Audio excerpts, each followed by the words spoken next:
Something that I've learned that I'll never forget. Be genuine to yourself. Trust the process, and ultimately your time will come. Well, welcome back, cowboys and cowgirls, to another episode in the TX Whiskey Behind the Curtain studio.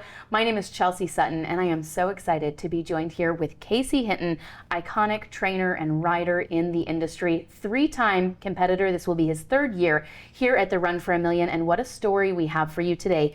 Casey, thank you for being with us. Well, thank you for having me. I want to start with Magnums Custom Dream, an 8-year-old stallion that you qualified to get here at the 2025 Run for a Million on, and you've shown for the last 2 years at the Run for a Million. You've had this horse since he was a 3-year-old. Take me through your choice to buy, own, ride, and show that horse. And at this year's Run for a Million, Andrea Fappani is riding. So you're playing owner in addition to competitor. Walk me through the thought process from beginning to now. Well, he's a very exceptional horse, and he's owned by Kathy and I, my wife. And I've shown him through the Derby years. And once a horse ages out, then, you know, there's certain types of events like this that are kind of a good setup for that type of a horse. Still has a lot of show career left at a high level, and you don't have to use those runs in the Derby competitions throughout the year, so it can be a special situation for him. You know, Kathy and I think so much of him. This last year was his first year to stand as a stallion, and last December, you know, we made a plan with Andrea, and he's always asked me if there was any opportunities to show and compete with him, would there be a shot? And so we kind of laid out a plan, and I told him that, you know, I had shown him the previous 2 years. I was going to use him for the qualifier at the Cactus in March, but that if he wanted to give him a try, that we could go ahead and move forward in that way. And it was a lot of organization between all of us, with standing at Foals R Us at the beginning, and then doing the qualifier, and then being at Andrea's for him to get used to him, and then getting help from Jerry Longworth as far as the breeding part to collection to shipping to all the stuff to finish out all the different moving parts for that horse. You know, it has come together very well. You know, we think he's very special. He's one of a kind, and you know, trying to mix it up a little bit. I showed him the last 2 years, trying to mix it up a little bit and do something different. I think we're looking out for the benefit of the horse. I mean, that comes first. And that you got to look at, you know, promotion as far as in the breeding for the next, you know, how many years or whatever else, but what is best for the horse. And that's kind of how we kind of came about that situation. He's a one of a kind, I think. Unpack that for me, if you would, when you talk about him being a great horse, because you've seen, you've ridden, you've shown some phenomenal horses, and you're now talking about doing what's right for the horse and finding the showman that can get him shown. And so when you ride him, when you deal with him, and in pairing him with Andrea, what makes him special? Well, you know, he has a great pedigree. You know, he's by Magnum, who I got to show for a world title in 2004. And Magnum is like third all-time sire for NRHA. So, and then he's out of a mare named Gonna Be Custom that the Warrens own. And she is probably this week, I'd say it's a sure thing, she's gonna pass the $1 million mark as far as a producer. So you look at, to me, I look at characteristics of that. So genetics is the first characteristic. I look at conformation, and so he's very clean-legged, good horse to be around. Temperament-wise is another characteristic. He's very serious. He's very stoic. He will remember what you did the day before and kind of be an overachiever, as kind of the American showed. And so he is that. His tracks are laser straight. when he stops. He's a very stylish loper mover. And so to me, looking at all those different characteristics makes him really, you can train thousands, but to have one have all of the pieces sure makes your day.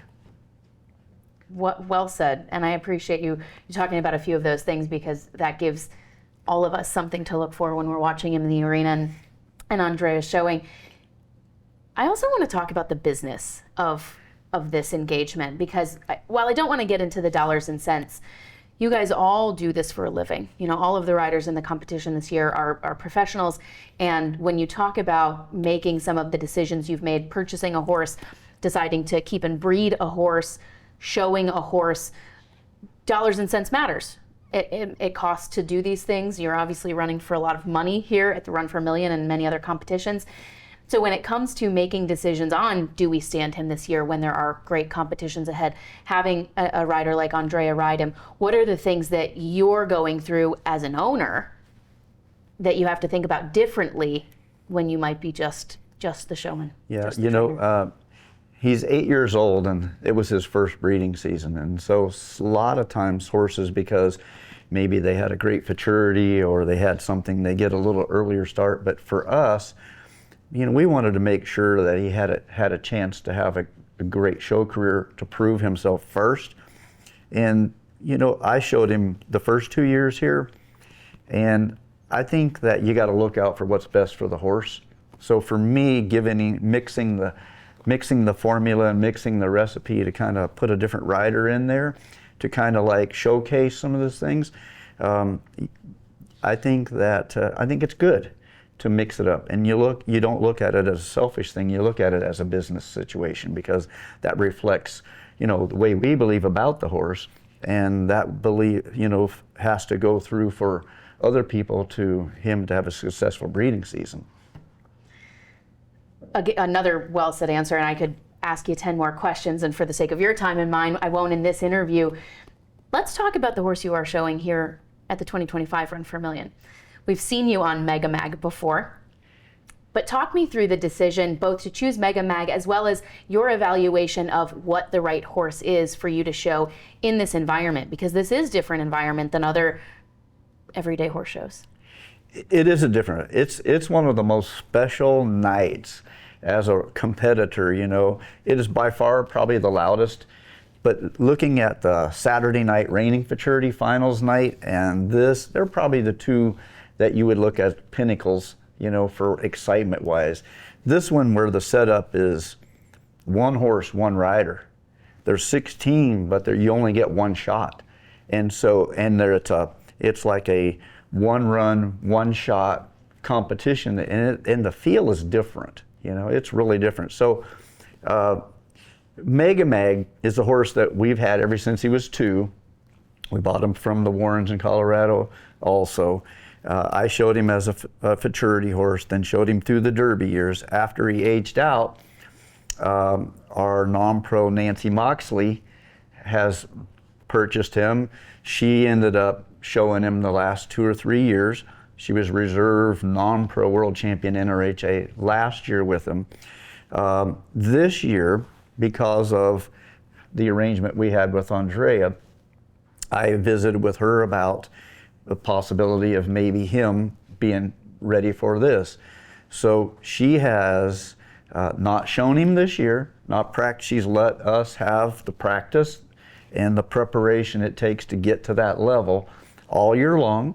And he feels great. He's 11. He's a horse I know. He's extremely honest. And in that environment, he pretty much is such a consistent, you can trust it, you know. We had a chance to try a few other horses here and there. There's just very few that kind of that environment fits. Some of that would have been a catch ride situation, but this is a horse I know. And, you know, that's, you know, you're going to have a lot of fun with this guy. Yeah, you just know what he's going to do. He's not unpredictable. Well, it's certainly fun from the announcer's booth and from the sidelines and from the stands. So I'm cheering you guys on as you compete.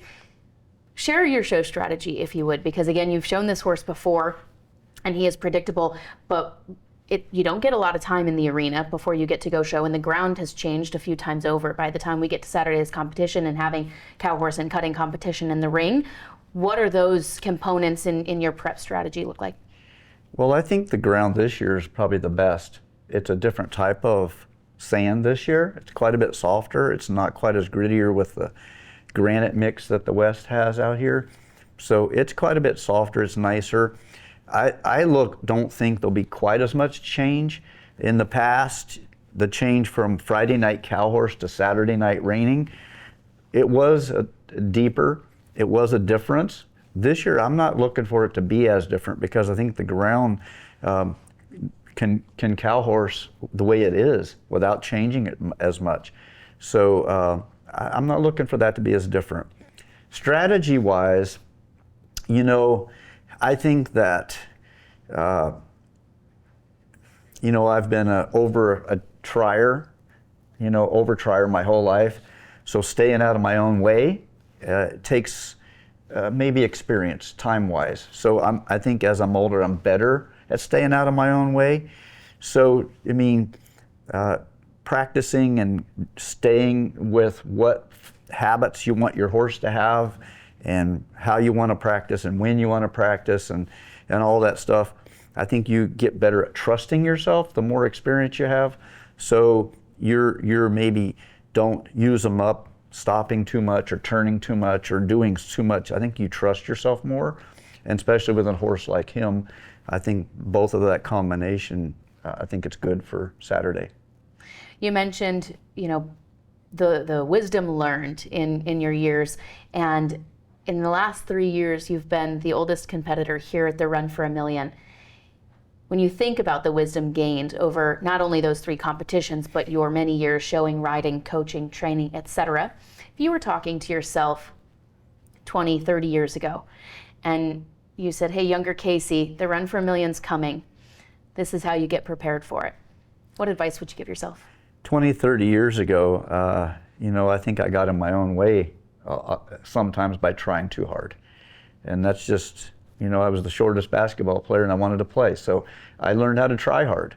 And so I think that learning how to not do that, but far as back in that time period, you would have never imagined a type of reining like this.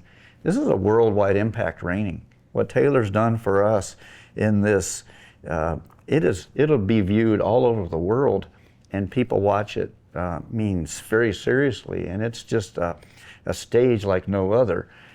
Imagining that 20, 30 years ago, the only thing that you saw was the reining futurity, and now we have great events. Geez, this is a special one.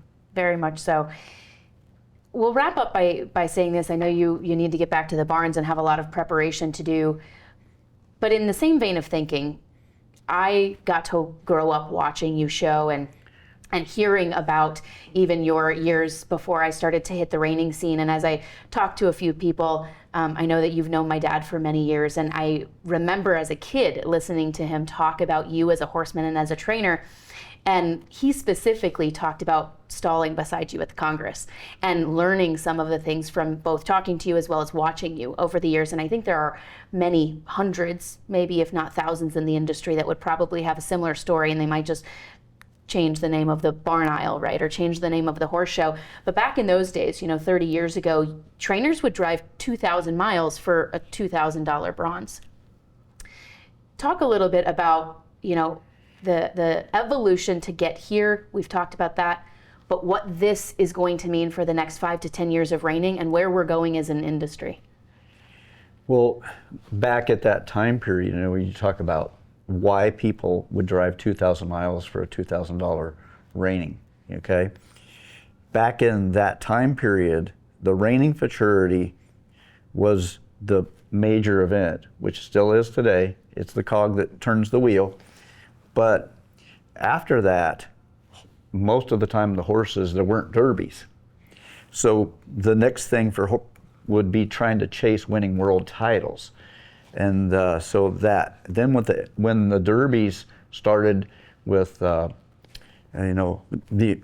first derby, Now there are little derbies everywhere. So aged event horses of 4 to 7 years old have thousands of derbies, high level, local level type situations, you know. So it evolved from the trailer race of the world titles to now derbies, okay? And now you have the specialty events, you know, like Run for the Million. And so, you know, that evolution is very unique. Hopefully, you know, like going forward, we keep going forward, but I mean, coming to an event like this, there are fans that follow reining now. You can go through an airport, and if they see you with your cowboy hat on, you know, do you do rodeo? No, I do reining. Ah, I saw that on Yellowstone. I saw that. Reining is starting to be where it's seen or whatever. We did a clinic for some youth kids last month, Gunny and I, and we asked some questions, and they raised their hands, and we asked them how many are members and how many have seen a reining, and how many. And when it came to ask how many has seen reining on TV, every single one raised their hand.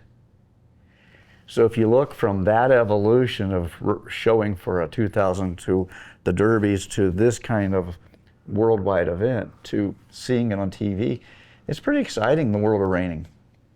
It sure is. It sure is. We're sitting here in a beautiful studio, and we get the opportunity to have these conversations because of the great event and the great production, and the amount of lives that has touched and is now touching through technology and storytelling and movies and script writing. And I count it a pleasure and a blessing to be able to make it a career, and I'm sure you do too. Absolutely. What a special career. Yes, to do something that you love so much. And do it with animals that love you right back. They're special. Yeah, they're very unique. Well, I know that you have some people outside waiting that are going to get some barn tours and go meet some really special horses.